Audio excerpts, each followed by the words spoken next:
Okay, global partners. You guys are up next. If you'd like to kind of go over the project and explain to the audience what's going on. And is there any new information that we came about from last month to this month?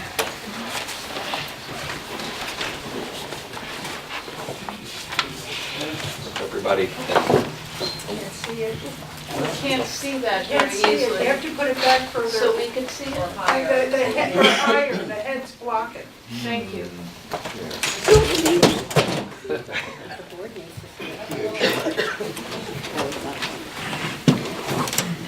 I got it, Rob. Could you put it more behind the table so that? Excuse me, let them start the meeting, okay? Stand up if you can't see it. Oh.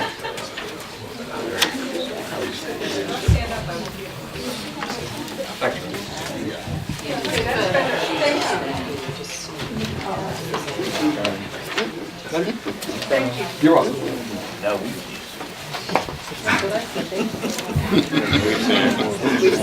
We've seen it.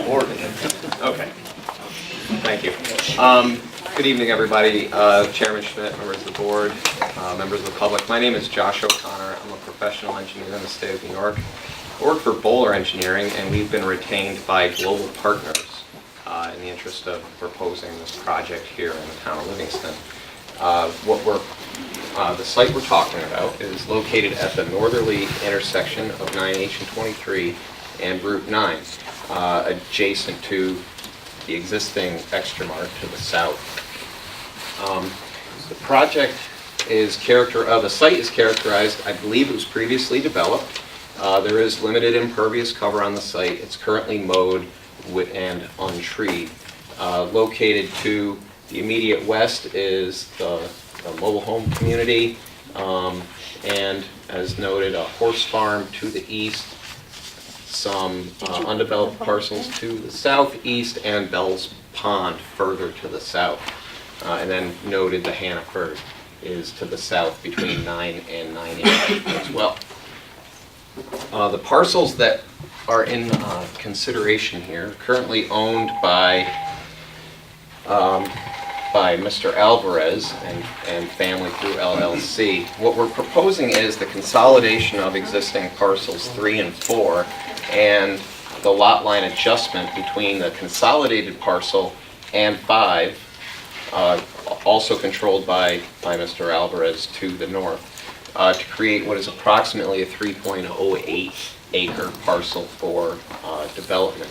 And also note, the right-of-way line as shown on the survey is a considerable distance away from the intersection and Route 9 on these sides, which also affords the site significantly more green space, that's not likely to be developed by DOT at any point in the future.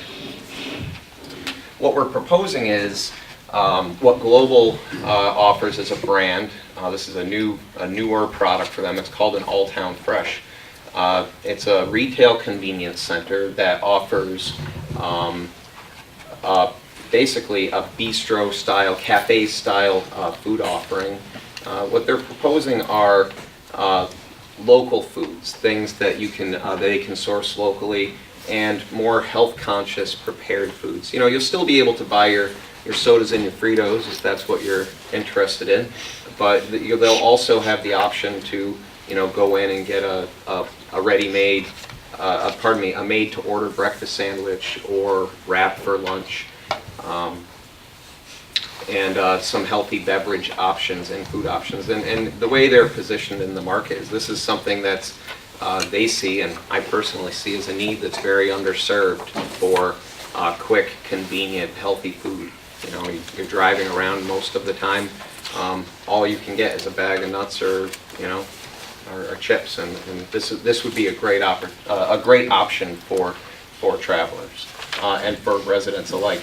As you can see, the finishes and textures on the building are modern, but they still retain more of a traditional shape and form, with the high peaked roof on the front.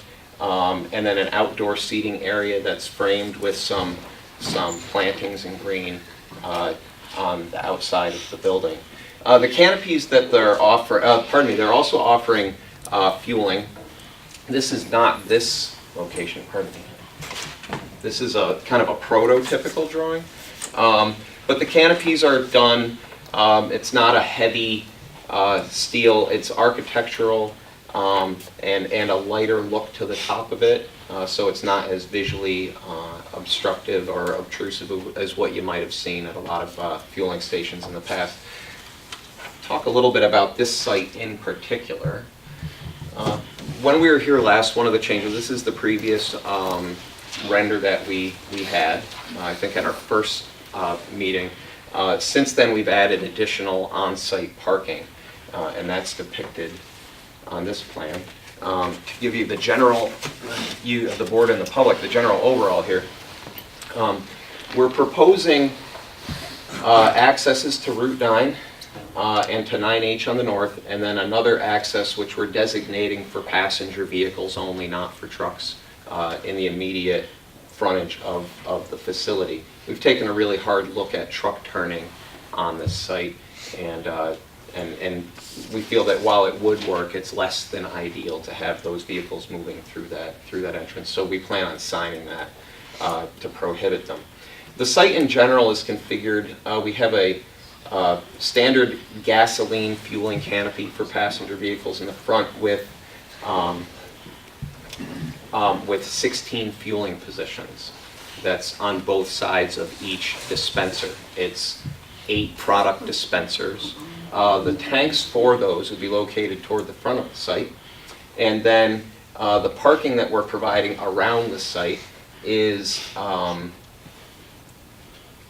basically what Global Partners, deems appropriate for a facility of this size. We're asking for, in this case, 32 stalls. Answering the request of the board, and we've had a lot of conversations about their operation of the existing Extra Mart, and it was brought to our attention and that in the morning there are a lot of vehicles that park on the shoulders, park opposite the site on Route 9.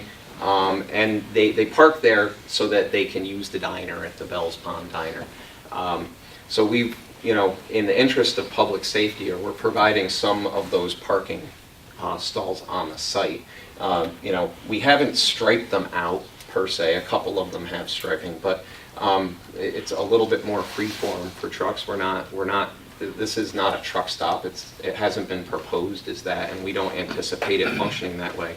What we hope for is for that traffic that's already traveling up 9H and 23 has an opportunity at this major intersection to pull off, get fuel, grab a healthy bite to eat, and continue on their way. And that's what we envision for truck traffic as well. The truck canopy is located toward the rear of the facility to the north, and that is 2 fueling positions for trucks. The tanks and storage for that fuel is also located immediately adjacent to that canopy. We're proposing a trash enclosure to the rear, and as noted, a patio to the east side of the building, which is the opposite of what you see on this. The building is essentially flipped in this case. ADA compliant parking toward the front, and I think a simple yet tasteful landscaping package around the project. A couple of shade trees to border the road, and some buffering around the side of the site. Talk a little bit about the proposed utilities. Actually, I'll stay with this plan and do that. So the site, unfortunately, does not have public sanitary sewer. We're proposing a septic system sized appropriately per New York State DEC standards for a septic system toward the south in front of the parcel. We've done preliminary infiltration and percolation, perk tests, and the site has the adequate space to accommodate the system that we need there. And the perks are actually pretty good. As far as power, we are proposing an overhead line to a transformer on the east side of the site, and water will be through a new drilled well for domestic water. Again, no public water in this area. As far as truck turning, we have taken a pretty hard look at that. We do have a diagram that shows it in a bit better detail, pardon. And that's here. We've looked at it pretty closely, and again, since we spoke last, we looked at it again. That prompted us to further restrict the movements at this entrance. We've provided a bit more width to a couple of the radiuses to make sure the vehicles can get through. We've actually provided wider space in the front than we had before. There's potential that a vehicle could stop there for a short time to get a snack and when they complete fueling. But what we envision is vehicles pulling in either off of 9H or off of 9, circulating around the site in a counterclockwise direction, and then either exiting through one or either of the entrances. That should cover the bulk of the traffic concern. We can talk a bit here about our stormwater management. So, as noted, the site is currently undeveloped with a small amount of impervious cover located to the east. We're proposing a stormwater system that's compliant with the standard DEC regulations for stormwater management. Obviously, there isn't anything there on the site today. We're proposing to collect all of the runoff from the site and direct it toward one of two pre-treatment basins, and then ultimately to an infiltration basin located here. And that infiltration basin, in the case of extreme rainfall events, which are the ones that go well and above what you see like today, there would be an overflow and a pipe discharge to the existing swale along the New York State DOT right-of-way on the west side of the site. DEC requires that a project above an aquifer that has an infiltration practice, the bottom of your infiltration practice, which in this case is this pond, be located 4 feet above groundwater. We've designed that in that fashion. They also require that if you discharge your runoff to an infiltration practice that you provide redundant pretreatment. And that's basically where you capture the rainfall that falls in what they call a hot spot, which is the areas near the fueling, near the fuel tanks, and you capture that runoff distinctly and then process it through, in this case we're proposing a hydrodynamic separator and also an oil water separator. Those two features would then discharge to another pretreatment basin, so that's 3 steps in pretreatment before it makes it to the infiltration practice. And that is in accordance with DEC's guidelines for a project of this type. We do have, we've done a number of these over the years, and we've worked closely with DEC on this, and we have had approval for this, what they call treatment train.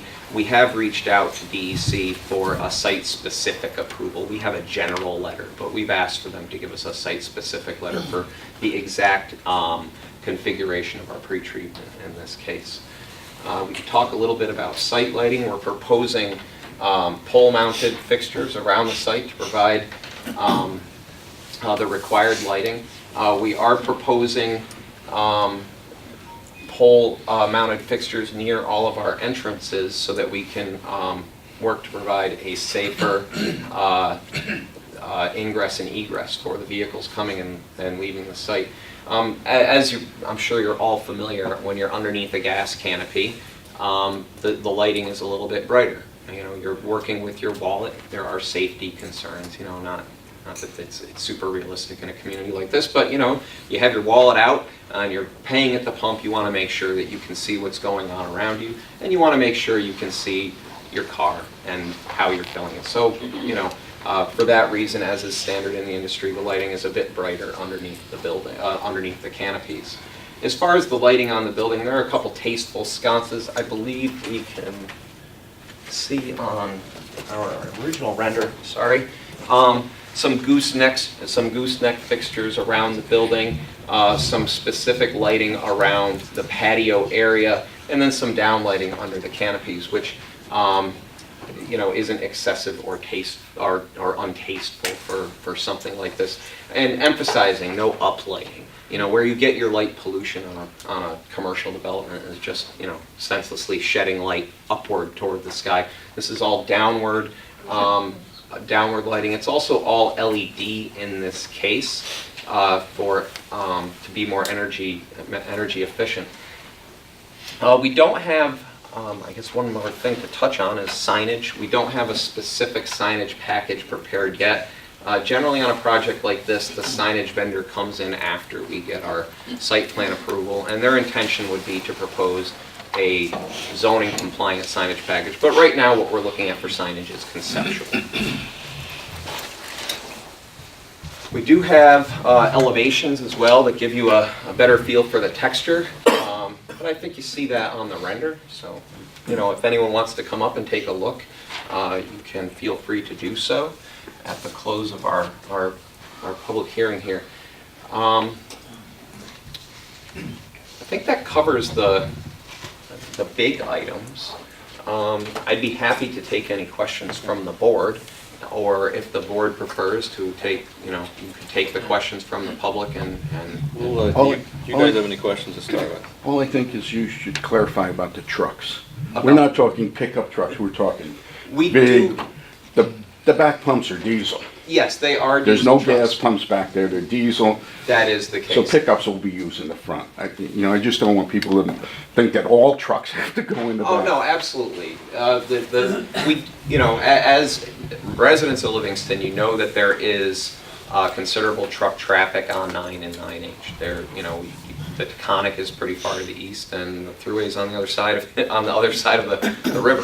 This is the main arterial for traffic through Columbia County, right here. Well, I'm the one that's I know, interested in the you trucks. talked about it before. So we do expect to serve a limited amount of tractor trailers for diesel fuel. No, I just want people to understand that the pickups are gonna be in the Pickup front, none of trucks the will- dump trucks that use gas and Yep. stuff. It's not Yep. gonna all be, That's correct. We hope to have a vibrant and successful business here, but the model of the business is not to provide fueling for every big rig in town.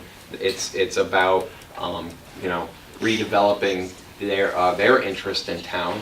Global has been a landowner for a long time, since I think 2000 here they've owned the parcel. It could be, the building was originally constructed in the 80s, and it's been operated as a gas station since '86. They've been good neighbors. They're interested in developing this site and continuing to be good neighbors.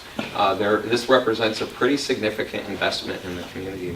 There are millions of dollars, literally, they're going to put into this, in hopes that they can offer some real amenity to the community members. Personally, I'm also from a very rural community in western Schenectady County. We also, about 6 years ago, got our first Hannaford. It's the same exact Hannaford that you guys got here. It changed our lives, and a development like this would too, because right now, we got the pizza shop and Stewart's, and that's it, and I look forward to this. So, a great redevelopment project and an investment in your community, and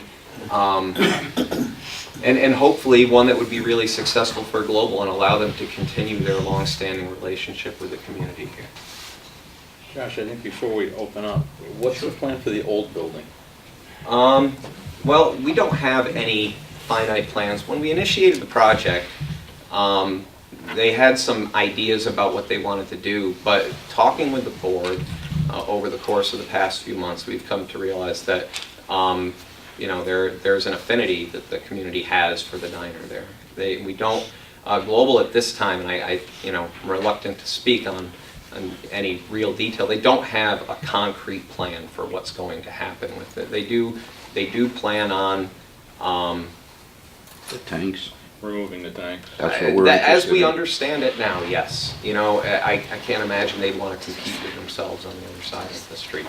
They do have an obligation to do that, to comply with state regulations and petroleum bulk storage. There are statutory requirements they have to comply with if they decommission the site. But again, that would be a different application, and what they're doing with that site would be a different action. When they have a clear plan on it, we plan on coming back to the board and talking about what they're going to do with that site and hopefully being able to treat it in an equally sensitive and thoughtful way there. Okay, we will open the public hearing. And just please speak up because we can't hear very well when we're writing things down. So if anybody has any questions, please ask. Do you have a name and just Yeah. please ask? Okay, I'm Stephen King, I live in Claverick. Couple of quick questions. Hours of operation? Tom? Pardon Pardon me, this is Tom Daniela, he represents the Global Park. Currently, it's planned for 24 hours. Obviously, it's dictated by the business, so. Okay, and the second question is DOT, are you putting turning lanes in 9H and 23 and So I mean, we at, have them in front of Hannaford's up the road here. at this time, so we've submitted the initial permit application to DOT, it's the Perm 33Com. We've submitted that with our plans. We're working with them. They have not yet commented on it. We would provide that if DOT asked us for it, but at this time they have not. The width is already there, you can see it's already striped. It wouldn't we don't expect that if they asked for it, would constitute a significant rework of the road, but it might require restriping. But again, it really bears on DOT's judgment on that one when we don't have a clear answer on So what they they're have not decided yet. They haven't weighed in on it at all. We've spoken with Mr. Visconti, and he indicated he'd have a response letter back to us soon. And will you do a full environmental impact review? We have prepared in accordance with the town's regulations a short form EAF, which is generally typical for a project like this. But we're going to comply with the town's needs and what we're asked to do as far as that goes. Okay, thank you. Yes, anybody? Sure, yes? I have two questions. Number one, Just need your name. my name is Jeff Moncash. I live in Churchtown, which is a part of Claverick. So my two questions are regarding the environmental impact required by the DEC. What is going to be the impact environmentally of microparticulate 2.5 micron particles, which are known to be extremely deleterious to human health, when you have trucks coming into this place and standing there and idling? We're not talking about trucks moving through an area as much as we're talking about trucks idling. Is it required by the DEC that this corporation provide impact about the environmental impact of this particular particulate, which has been shown to be deleterious to human health, causing heart attacks, strokes, and congestive heart failure, and was one of the major reasons why the Holcim Corporation was unable to put in the cement plant, for one of the reasons being all the trucks that were going to be coming and going and staying in the area. So if you're going to be putting in a place that's going to permit fueling of trucks and diesel, they're going to be idling. And I'm wondering about that. My second question, unrelated, is what is the nature of the food court? You're talking about healthy food items. Would you elaborate on what you're talking about? Sure. We printed a couple, only a couple, and I'd be happy to pass them around if you don't mind, Mr. Bellinger. We can send this around too. We also have some articles that talk about the food operation here. We can pass these around. So Global has recently opened one of these all-town fresh locations in Plymouth, Mass. And the Boston Globe, actually this was dated the 6th, so that's today. They recently wrote an article about the food offerings at this type of location. So I do have a couple of menus. These are sample menus. It's not necessarily what would be in this location. But if anybody wants to take a look at those, please feel free, either the article or the menu.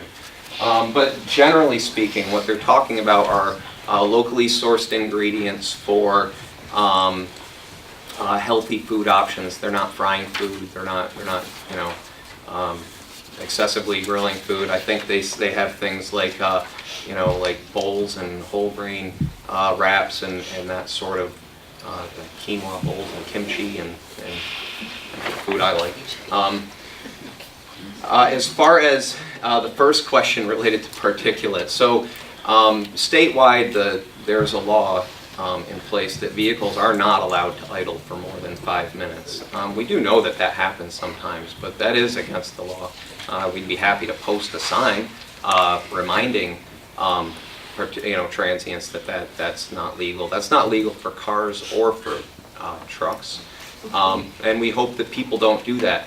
I can't speak to a concrete plant, but the scope and scale of the environmental impact of the dust generation, the number of trucks in and out of a facility like that is, I expect to be considerably broader and higher in impact than a location like this, which does currently serve these same trucks on the opposite corner. They pull up and use the diner facility and fuel there now. Again, not anticipated to draw trucks from all over Columbia County to this location. We expect that they're the vehicles that are passing by already on a day-to-day, which isn't necessarily an increase in any of those impacts. It's just directing the traffic to a different location. We don't expect it's a destination for miles to come here to drive to this intersection to get fuel. Yeah. Matthew Kenny from Livingston. I have a question. Can you just clarify, did you say a 32 bay for cars? Did I hear No. that right? What was the number? Oh, parking stalls. There are 32 parking stalls, Uh-huh. which are just for cars to park. And how many of those are for trucks? For large trucks, we don't have a specific, I think we could accommodate 5 larger trucks, like All right. trucks. Can I ask a follow-up question then? I'm still not clear about the environmental statement and to do an environmental assessment. But the statement of you don't anticipate having any more traffic, is there a proposed industry expansion so that this becomes more attractive for people to be drawn to this community? It seems like there's a plan, is this part of a bigger conversation? I can only speak for my client, and no, they are in the retail convenience center business. This is what they do. They operate 70 all-town locations, and I think up to 1,500 extra marts over, around the country. This is the business that they are in. This is not part of a larger conceptual plan or master plan or that I'm aware of. I mean, How many underground tanks will that require for that many bays? for that many fueling positions, Yeah. I believe 4 tanks. 4? And how many gallons? I believe Tom, if you could help me with that, I think it's two 10s, 220s. 220s and a 10. 220s, and then we've got There's a DEF tank, 10,000 for diesel. 10,000 And for the diesel. DEF is And the DEF tank, which is your diesel emission reduction fluid, your urea. 10,000 gallons for each tank? I'm sorry, he said 20,000 for each for standard gasoline and 10,000 for diesel fuel. That's very typical for a gas station. It's not excessive, and it's in kind Is it of... comparable to what we have across the street? Absolutely. Except these fueling tanks will be constructed today to the highest environmental standard. We can talk about that a little bit. Thank you for the segue. So the fueling tanks today they're fiberglass. They're double walled. They have a vacuum between the 2 tanks. So with pressure sensors on the tanks. So if there's a puncture or infiltration on either of those spaces, there's immediate detection of that. The tanks that are in the ground, which are compliant at many gas stations around the area, the older construction, the older style, single-walled steel tanks that are coated with asphalt. And that's basically what's in the ground. I can't speak to what's in the ground at the Extramart. I haven't done that research. But I'm sure that's available if you go to DEC and look at the Petroleum Bulk Storage Permit database. But that's what was typical. These were built in '86. That's probably what was in the ground there. But the size, similar. What we're proposing today is on the cutting edge of technology for protection of the ground, of the water resources and the soil. Yes. Ron Schumer from Livingston. May I ask a question of the board? as well? Yeah, so would there have been consideration perhaps to requiring or asking that a simultaneous proposal be placed for the repurposing of the prior site as part of a package approach? I mean, is that something that had been considered and rejected by the board? And We if have so, talked. why would it be We have rejected? talked. Does that make sense to think about what we're going to do with the other Well, absolutely. abandoned site? Yes, absolutely. So is that being, Part of our discussion was if the tanks are removed and it's not a gas station anymore. and what about the? But we haven't talked about the actual structure of what it's gonna be, or what it could be. We haven't got that far yet. Would that be part of the planning of the approval of this I as think it would well? all be part of A package? the final decision.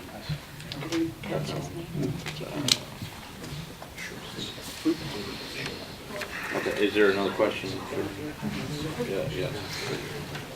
Sure, yes. Okay. I'm Ruth Oxenberg. I also live in Livingston. And my main question is what the economic advantage to the town is, to all of us. Obviously, this would be a huge change in the character of our town, but is it really going to translate into much greater tax revenue for the town, or is it really just going to be a great business for this company? Like, why should we as a town have this here from an economic point of view? Feel that? I mean, I think as far as what we're looking at is you're gonna get a brand new modern structure that's a lot safer, a lot cleaner, a lot more environmentally friendly. I'm That's sorry, what could we're you looking at speak up a now. little bit? Sorry, thank And you. that's what I think we're looking at the moment. But are you considering the economic? We're considering all of the options, this is kind of new to us as well. So Yeah. this is an early public hearing, actually, for people. Thank you. Sure. My name is Steve Blair, I live in Livingston. Just a couple of questions.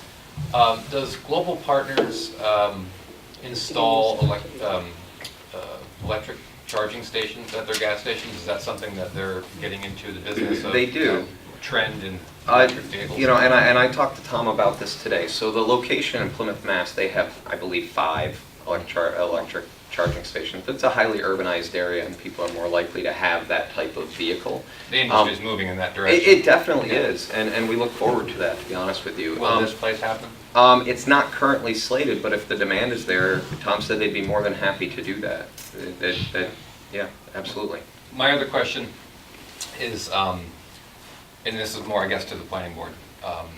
And when you all are making your decisions about this, I just hope that you're looking at, the character of the community. Community, as was mentioned by the gentleman here, there's a horse farm across the way from it. There's an undeveloped parcel just beyond. There's Bell's Pond.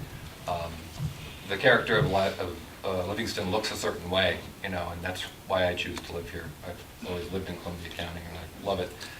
And I see the need for fueling vehicles and whatnot. But before this decision is made, I hope you consider the character of our town and what it looks like, and that character is maintained by whatever decision is made. Someone come over here. How about you? Just to be clear, Name, please. we have a, Name, please. oh, Melanie Nelson, Route 9. We have a mobile station with food and things for sale. Do I understand you that that's what your place is going to be? Are we gaining something? We're just moving the mobile station across the We're taking the old road? building and all the old technology, and we're gonna move it across the street and make it brand new. Gas station and food, and we're going to have a gas station and food. Same thing, but brand new. That's the answer. Okay, Okay. that's it. Well, along those lines, Rose Caldwell from Ruth Paul. Greenport on the border of Livingston. You're saying that you see the advantage to the town of having a new gas station, but then there's no proposed plan for the old one.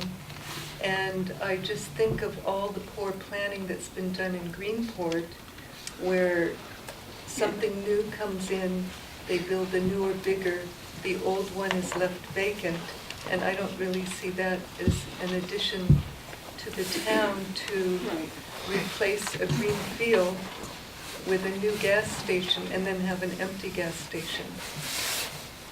It's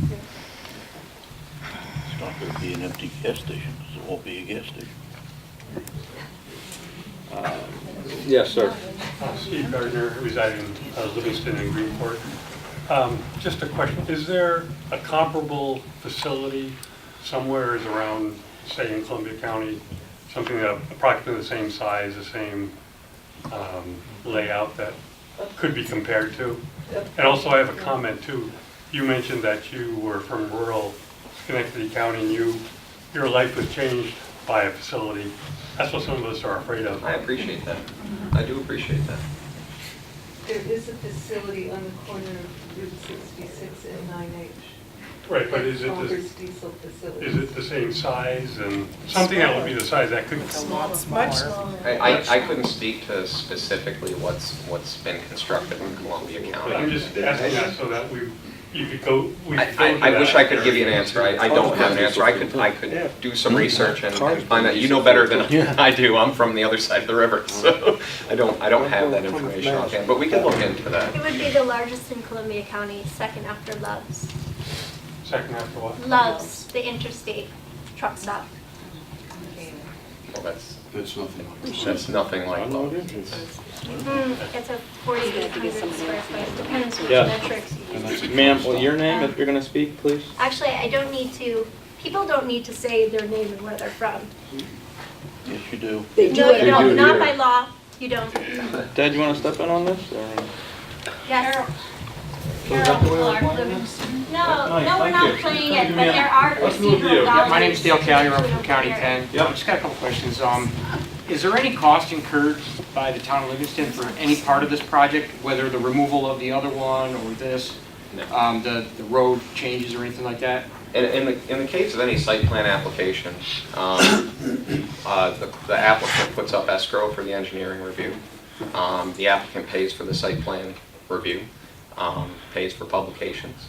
And there is no enticement or inducement with this project. I know sometimes with counties and towns and cities that happens, they'll you know, they work to accommodate certain developments, but there's no inducement, enticement, or otherwise public money being applied to this project in any way, shape, or form. Any tax breaks or anything like that? Nothing of that sort, no. From that anyway? No. And do you, obviously you're only holding 5 trucks possibly, but is there must be anticipation of it growing, the business growing? Frank, and I'll Or are you just trying to just basically just make it better for the existing Our customers? initial application to the town, our sketch review, included no accommodations, on-site parking for any trucks. We were informed by the planning board that it's an accommodation we needed to make because people were going to park on the side of the road whether we put it on there or not, and we would be creating a hazard to do so. This is not at any point envisioned as a truck stop or as a facility of that nature. I mean, I do have the sketch that we originally proposed, and you can see on this, it's 2 fueling positions with no accommodations for on-site parking for trucks whatsoever. We're responding to something we're told is a need here, but it's not something that Global Partners is interested in operating. But it could turn into, at some point, I mean, you've got plenty of property beyond that. That property is controlled, so we're proposing a land lease from Mr. Alvarez and their LLC. They have no control over the property to the north.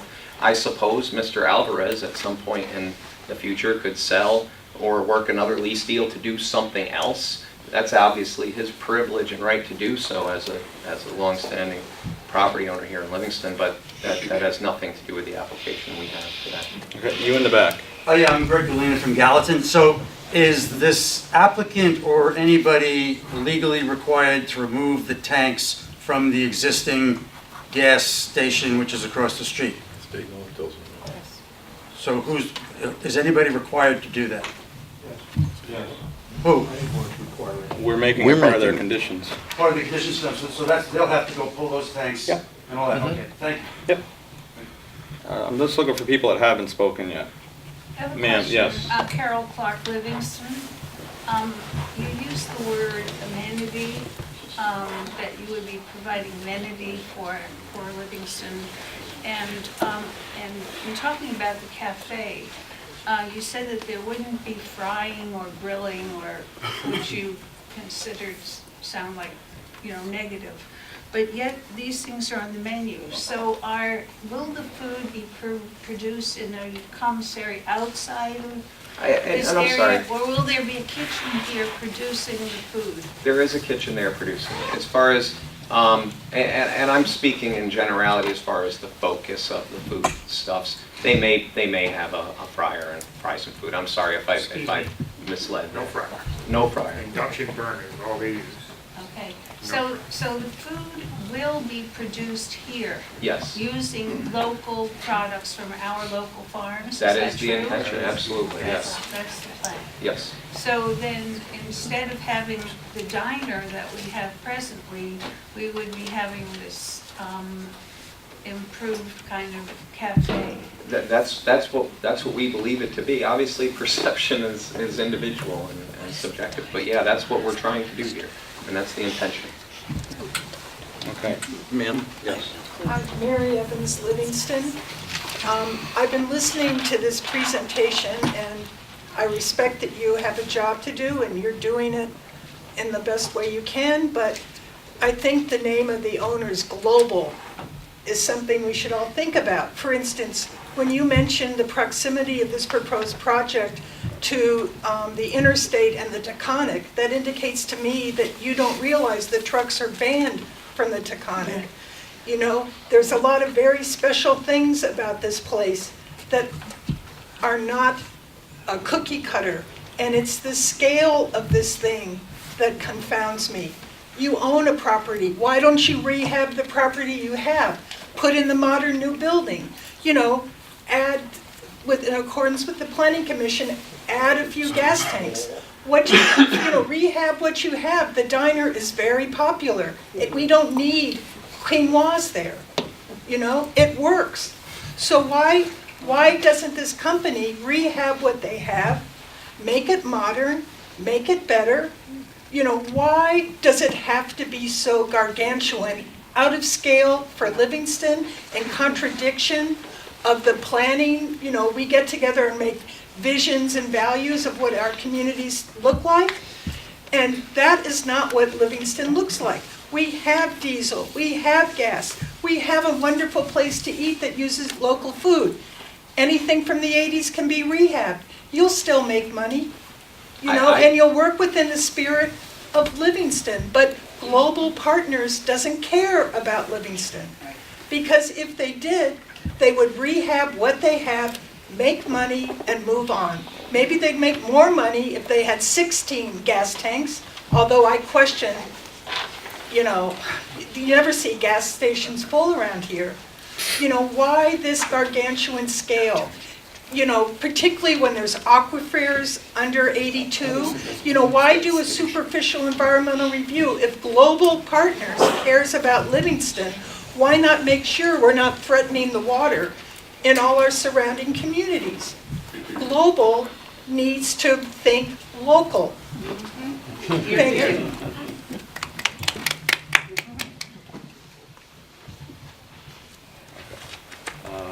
Yes, ma'am. Pam Klein. The existing, on the short environmental form that you all filled out, it said that there wasn't any, sorry. It says that you didn't require, it was a permitted use gas station. It's permitted use. It's permitted use. Yet zoning says it requires a special use permit, which I know the planning board has the power to grant. However, before doing this, isn't it the board's responsibility to require a full environmental? Absolutely. Yeah. Absolutely. That's the good question. You hear that from someone here? You want to step in on that one? Yeah, this is an unlisted action under SECRA. If anybody believes that it's not an unlisted action, please tell me why you believe that, but we've looked at this and I think that this is an unlisted action. Please, pardon me. What does that mean? I don't know what an unlisted action is. So there's three, and I'm going to oversimplify this, but there's three categories under SECRA. There's a category where you have to have a full environmental impact. There's a category where there's no SECRA review required at all. And then the third category, which is the largest category, which is called unlisted, means that you start with the short environmental impact statement.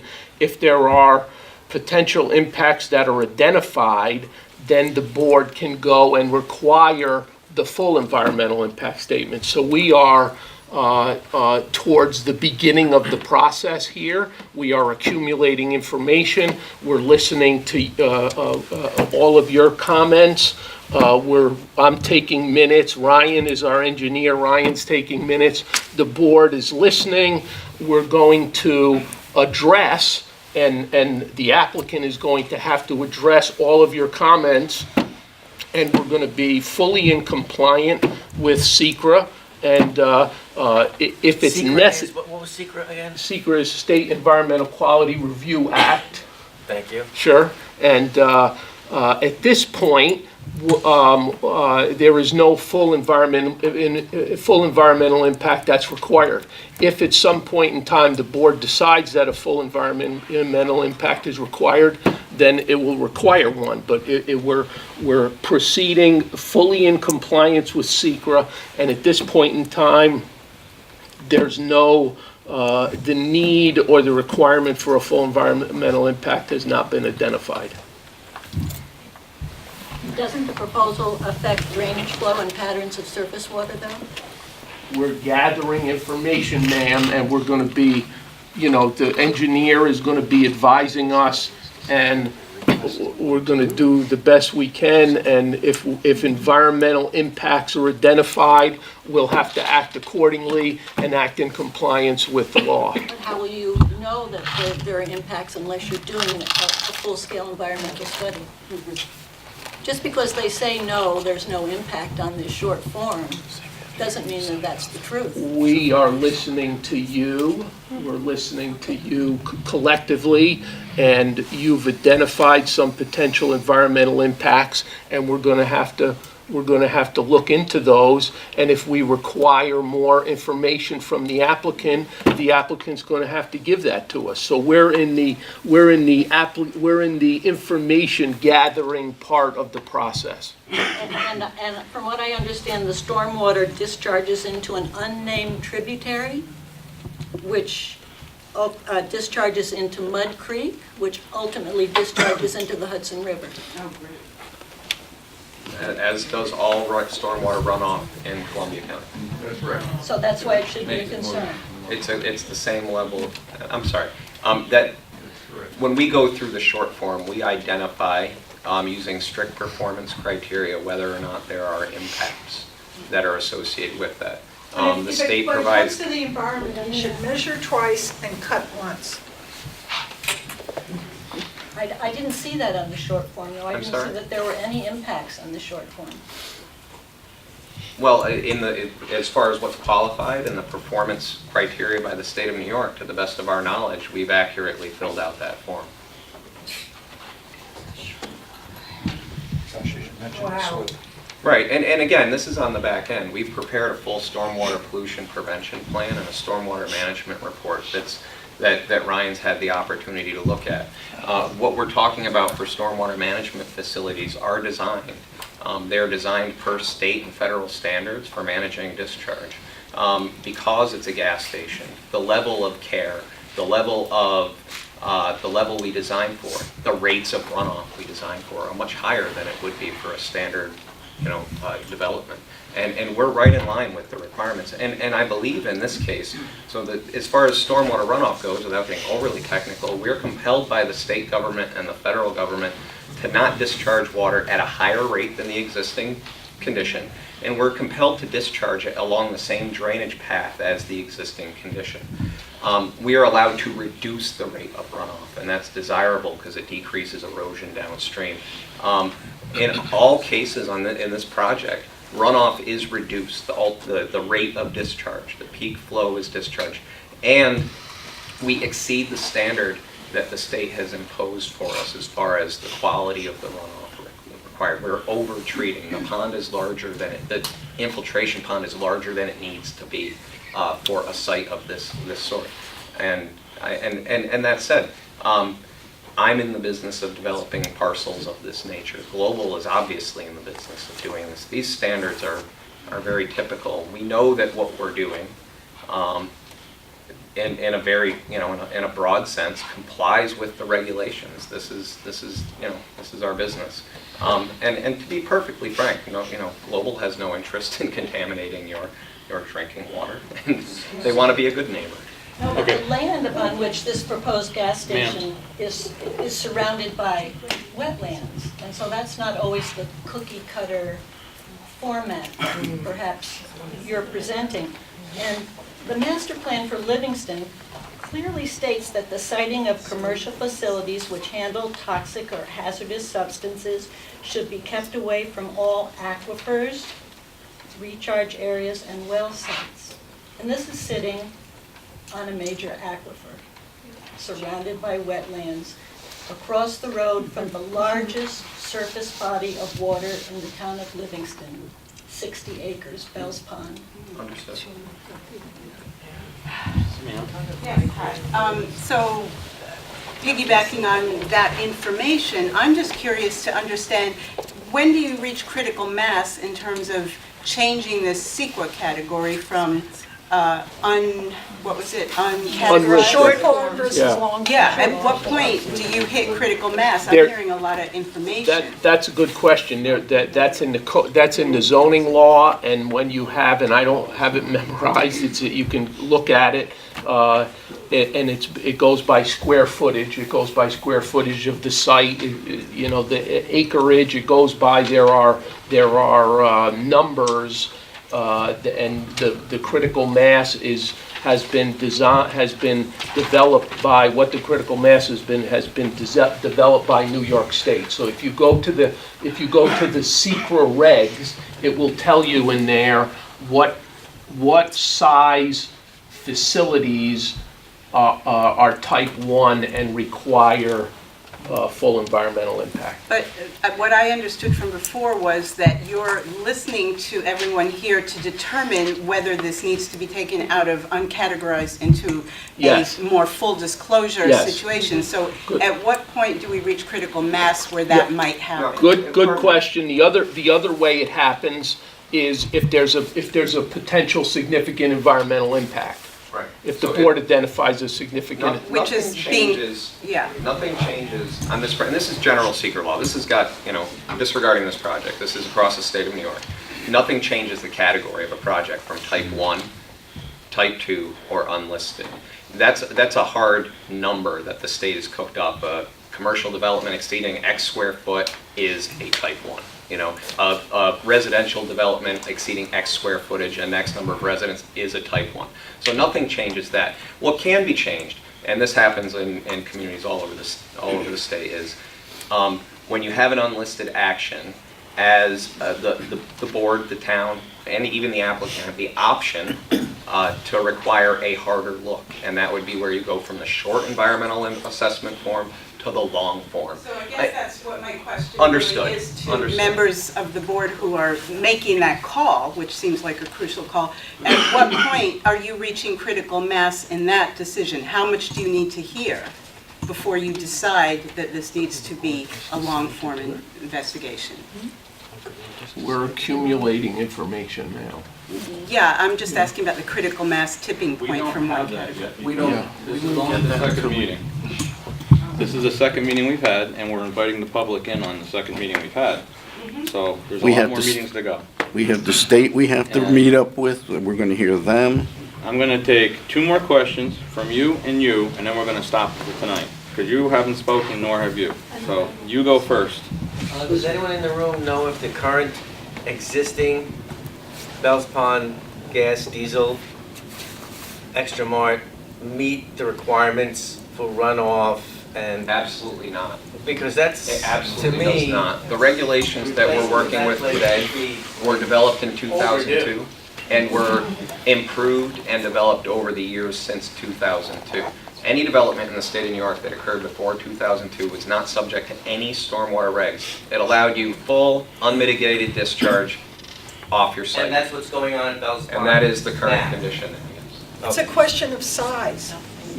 Okay, so my question goes to Just your people- name, please. My name's Harry Franklin, live in Gallatin. So people have been trying to grasp, scale and look for comparisons. So I was wondering, we have the existing gas station. Could you give us scale comparisons in every way that you can think of? In every way I can think of. Between that, like measurements, what's there versus what is going to be developed across the way? I can do my best, and I haven't, So we again. use that as our scale. Sure, we can talk about that a bit. And again, Bowler was retained by Global Partners to develop this parcel, not to decommission the other parcels. So, staying within the scope of what I was hired to do, I'm looking at this site. So, we do have an aerial plan here, I showed you initially, that showed the existing condition. And I do know the square footage of the existing building. It's 2,968 square feet. That's the existing The one across the facility. street. Yes, this building here. So we're increasing it by we propose to increase it by about a third. Can you make the So how many line on square that feet is drawing? your project? 4,800. From 2,900 to More than a 4,800? third. Yeah. Okay. Can you make the outline on that drawing on the left side at the new site so that we could sort of visualize taking that other piece and putting it over into that spot, then we'd have an idea of the size? We could present that. Certainly. I can give you a general idea where it is, I suppose. This is the proposed boundary to the rear as it relates to this boundary here. Okay, so we're proposing the structure at largely the midpoint of the site, and it's, roughly it's a bit larger than the existing, so we're looking at something along, very generally and roughly, something like that for the building. Again, I'm So you're saying the ballparking here. building is 4,800 feet, The square building feet, itself, not yes. the whole parking area? Footprint. The parking area, and something I want to, it's pretty general here, but one of the reasons that any applicant, and again, not just Global Partners in this specific case, this was developed prior to stringent stormwater regulations, and it was developed prior to more stringent zoning code regulations. We have requirements we have to meet for percentage of green space, overall percentage of lot cover. In this case, we don't have a requirement for parking, but most towns we work with have a requirement for parking, and the number that we show here is very consistent with what we're required to do elsewhere.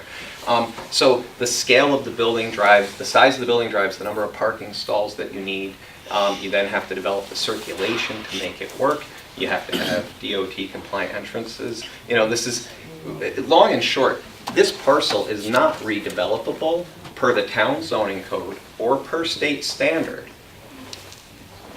You couldn't build that today. If it was a bare site, you could not build this facility today. It's not possible with the laws that we have on hand. Contradicting yourself. Earlier on, when I first arrived, you were talking about the nexus that exists in the way you propose to put this, which is a place where a lot of traffic is coming and going. Then you say later on that you're only going to allow 5 places for diesel. Doesn't there seem to be some contradiction in what you're saying between your first statement and your second, particularly if the company proposes that it may grow? And so what is its proposition or its imagination for the future with respect to diesel traffic in particulate matter? Because that's very important. You don't see it, you don't smell it, but it will kill you. It will kill you. So that is something, as a physician who's been here 36 years, I am concerned about that. I don't want people to die from heart attacks and congestive heart failure and pulmonary disease. So I am concerned about the impact of the number of trucks that are going to stop here, whether they're going to be idling or not, and how many trucks your company imagines coming here, because it may get bigger. That's an important thing that we should be aware of, and I would assume the town board would want to know with respect to SECRA as to making a determination about the impact of all this with the health of the people living here.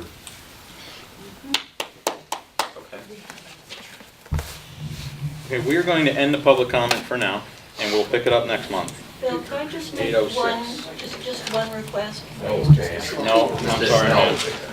Next month. I have a procedural question. Can people send in written comments? Absolutely. And how would they be reviewed? Who, does the board review them, or would We they all be read them reviewed and by we a keep them at lawyer? the public record. And it goes to public I record. didn't hear the question. Written, you can have written correspondence. They come in and we will put them with the permanent And the record. comments that were made tonight, were they recorded? To the best of our abilities. Some of them we Because can't hear. this gentleman here, well, that's video, that's probably for the TV. Yeah. That's what I was wondering. It's not like, it's not an official document. Well, no, we just hit the highlights. But your gentleman here who said that we're gathering information, is he your town He's our attorney. So the information is being Again, to the gathered. best of our ability, yes. I can give you the film if you like. There you go. You can have everything. Okay, thanks, Dan.